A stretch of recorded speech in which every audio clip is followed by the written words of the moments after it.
지난 편에서 클라우드에 에이전트 한 명을 앉혔습니다. 텔레그램으로 지시하면 아침마다 서버를 점검해 보고합니다. 그런데 한 명으로 운영해보면 반드시 같은 벽에 부딪힙니다. 코드를 쓰라고 시켰습니다. 그런데 자기가 쓴 코드를 자기가 검토하더니 문제없습니다라고 보고했습니다. 요구사항을 확정하라고 시켰더니 확정도 안 된 상태로 코드를 써버립니다. 작업 범위를 스스로 넓혀서 시키지 않은 파일까지 고쳐놓습니다. 실력 문제가 아닙니다. 구조 문제입니다. 이 영상에서 세 가지를 보여드립니다. 첫째, AI 직원 4명으로 팀을 만드는 전체 구조. 둘째, 그 과정에서 실제로 부딪힌 함정 7개와 해결 방법. 셋째, 사람이 마지막 승인만 하는 파이프라인을 한 바퀴 돌리는 실전. 전부 제가 직접 만들고 실패하면서 기록한 것입니다. 먼저 왜 한 명으로는 부족한지부터 짚겠습니다. 직원 한 명을 만들어 운영하다 보면 반드시 같은 벽에 부딪힙니다. 한 명에게 모든 역할을 시키면 품질이 무너집니다. 원인은 명확합니다. 한 프로필에 PM, 개발, 리뷰 지시를 다 넣으면 소울 파일이 길어집니다. 그리고 길어진 원칙은 서로 충돌합니다. 모호하면 물어라와 끝까지 완성하라가 같은 파일에 있으면 에이전트는 후자를 택합니다. 사람 조직을 생각해보면 답이 나옵니다. 회사에서 개발자가 자기 코드를 자기가 승인하지 않는 이유는 실력이 부족해서가 아닙니다. 같은 사람이 만들고 검증하면 자기 가정을 의심하지 못하기 때문입니다. AI도 똑같습니다. 그래서 이렇게 나눕니다. 게이트맨이 PM으로 요구사항을 확정하고 분배합니다. 코더가 구현하고 PR을 만듭니다. 리뷰어가 그 PR을 점검하고 의견만 냅니다. 디자이너는 이미지 시안을 만드는데 이 라인과 병렬로 움직입니다. 그리고 마지막 머지 승인은 사람이 합니다. 역할을 나누면 각 소울이 짧아지고 짧은 소울은 실제로 지켜집니다. 다만 시작하기 전에 알아야 할 비용이 있습니다. 직원이 늘면 LLM 호출이 그만큼 늘어납니다. 여러 명이 한 작업을 주고받으면 1인 대비 호출량이 몇 배가 됩니다. 무료가 아니고 구독 한도가 있는 방식이라면 한도에 먼저 부딪힙니다. 그래서 이 영상도 PM 더하기 1명부터 시작해 점진적으로 늘리는 순서로 갑니다. 4명을 한 번에 만들지 마세요. 두 번째, 프로필이 무엇인지입니다. 프로필은 하나의 컨테이너 안에 독립된 직원을 여러 명 두는 기능입니다. 각 프로필은 자기만의 소울과 기억과 스킬과 봇을 따로 가집니다. 여기서 가장 중요한 오해를 먼저 짚겠습니다. 프로필 격리는 파일 시스템 샌드박스가 아닙니다. 분리되는 것은 상태, 그러니까 소울과 기억뿐입니다. 내 직원은 같은 디스크를 봅니다. 코더가 실수로 파일을 지우면 리뷰어의 작업 공간에서도 사라집니다. 그래서 프로필을 나눠도 외부 발송과 머지와 파괴적 작업은 여전히 사람 승인이 필요합니다. 역할 분리는 품질을 위한 장치이고 안전을 위한 장치는 승인 게이트입니다. 이 둘을 섞어 생각하면 사고가 납니다. 팀 구성은 이렇습니다. 기존 1인 직원이 디폴트 프로필이고 그대로 게이트맨이 됩니다. 새로 만드는 것은 코더, 리뷰어, 디자이너 셋입니다. 앞에 3명은 설정 방식이 같고 디자이너만 도구 연동이 추가됩니다. 그리고 반드시 지켜야 할 것이 하나 있습니다. 봇 토큰은 프로필마다 따로 준비하세요. 같은 토큰을 두 프로필이 쓰면 텔레그램 연결이 충돌합니다. 둘이 서로 메시지를 빼앗아 양쪽 다 불안정해집니다. 직원이 4명이면 봇도 4개, 토큰도 4개입니다. 프로필을 만들 때 쓰는 옵션을 3개인데 그중 디스크립션이 중요합니다. 단순한 이름표가 아닙니다. 작업 자동 분배가 역할을 판단하는 라우팅 라벨로 씁니다. 성의 없이 적으면 나중에 엉뚱한 직원에게 일이 넘어갑니다. 명령 구조도 간단히 짚겠습니다. 프로필을 다루는 명령, 게이트웨이를 다루는 명령, 작업보드를 다루는 명령. 크게 3갈래입니다. 프로필을 만들 때는 기존 설정을 복사해오는 옵션을 쓰는 편이 편합니다. 설정 파일과 소울과 스킬이 함께 넘어옵니다. 다만 전부 복사하는 옵션을 쓰지 마세요. 오래된 상태까지 따라옵니다. 세 번째, 두 번째 직원 코더를 채용합니다. 직원 1명을 추가하는 절차는 7단계입니다. 프로필을 만들고 소울을 쓰고 봇 토큰을 넣고 게이트웨이를 띄우고 대화로 확인합니다. 코더와 리뷰어 모두 이 흐름이 같습니다. 순서대로 보겠습니다. 먼저 프로필을 만듭니다. 이때 디스크립션의 직무를 문장으로 정확히 적습니다. 다음으로 소울을 씁니다. 정체성, 임무, 핵심 원칙, 금지 조항, 보고 형식. 5덩어리입니다. 그 다음 세보 토큰을 넣고 허용된 대화 상대를 본인 아이디로 제안합니다. 그리고 게이트웨이를 띄우고 텔레그램에서 직접 말을 걸어 확인합니다. 확인할 때는 자기소개를 시켜보세요. 소울이 실제로 반영됐는지 바로 드러납니다. 여기서 함정이 2개 나옵니다. 첫 번째 함정, 설정 위저드가 도커 안에서 끊깁니다. 게이트웨이 셋업 위저드는 대화형인데 도커 환경에서는 반답 입력이 먹지 않습니다. 중간에서 멈추고 진행이 안 됩니다. 해결은 위저드를 쓰지 않는 것입니다. 설정 파일과 환경 변수를 직접 주입하면 됩니다. 두 번째 함정이 더 잦습니다. 토큰 중복 입력입니다. 게이트웨이는 정상적으로 떠 있는데 봇이 아무 응답을 하지 않습니다. 로그에도 에러가 없습니다. 원인은 토큰을 붙여넣을 때 같은 값이 두 번 들어간 것입니다. 정상 토큰은 46자인데 92자가 됩니다. 서버는 인밸리드 토큰으로 거부하지만 그 메시지가 눈에 잘 띄지 않습니다. 그래서 추측하지 말고 길이부터 세어보세요. 46자가 아니면 토큰 문제입니다. 그리고 두 가지를 더 알아두면 시간을 아낍니다. 새로 만든 프로필은 재시작만으로는 기동되지 않습니다. 프로필을 지정해 한번 사용 상태로 만든 뒤에 게이트웨이를 시작해야 합니다.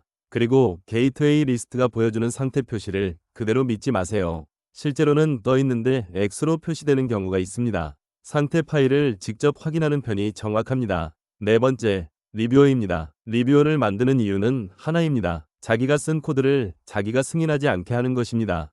핵심은 소울의 금지 조항입니다. 코드를 직접 수정하지 않는다. 커밋하지 않는다. 머지하지 않는다. 이 세 줄이면 그 직원은 위견만 냅니다. 긴 설명보다 짧고 명확한 금지가 훨씬 잘 지켜집니다. 그리고 보고 형식을 반드시 못 박아두세요. 머지 가능인지 수정 필요인지, 근거가 무엇인지, 리스크가 있는지, 확인이 필요한 부분이 무엇인지. 이 네 가지를 형식으로 정해두면 근거 없이 문제없습니다만 오는 일이 줄어듭니다.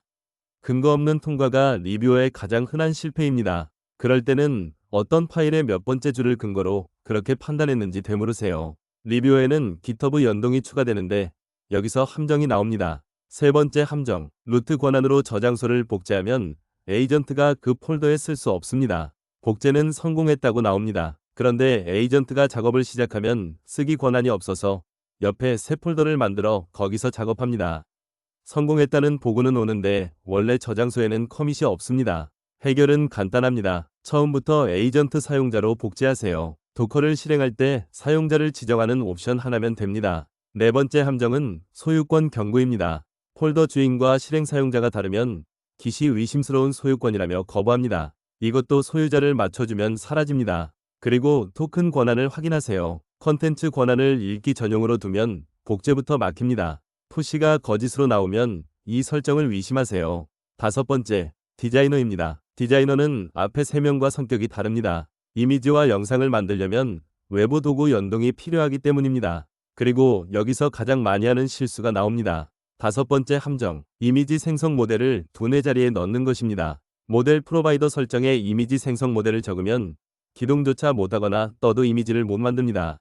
이유는 두 자리의 역할이 다르기 때문입니다. 두뇌는 텍스트 LLM입니다. 판단하고 지시하는 자리입니다. 손은 MCP 도구입니다. 실제로 이미지를 만드는 자리입니다. 두뇌 자리에 손을 넣으면 당연히 안 됩니다. 이 구분만 이해하면 나머지는 반복입니다. 설정 파일에서 모델 항목에는 텍스트 LLM을, MCP 서버 항목에는 도구를 적습니다.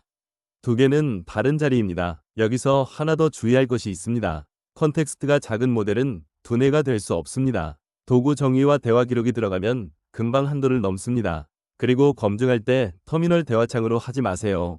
터미널에서는 되는 것처럼 보이는데 실제 봇에서는 안 되는 경우가 있습니다. 실제로 쓸 경로, 그러니까 텔레그램 봇으로 확인하세요. 디자이너를 붙이는 시점도 중요합니다. 앞에 3명이 안정된 뒤에 붙이세요. 한 번에 4명을 만들면 어디서 무엇이 깨졌는지 구분이 안 됩니다. 도구 연동은 3단계로 나눠 검증하세요. 첫째, 도구가 등록됐는지 확인합니다. 둘째, 생성을 지시합니다. 셋째, 산출물 파일이 실제로 생겼는지 확인합니다. 한 번에 확인하면 어느 단계에서 깨졌는지 알 수 없습니다. 그리고 파일을 호스트에서 직접 만들지 마세요.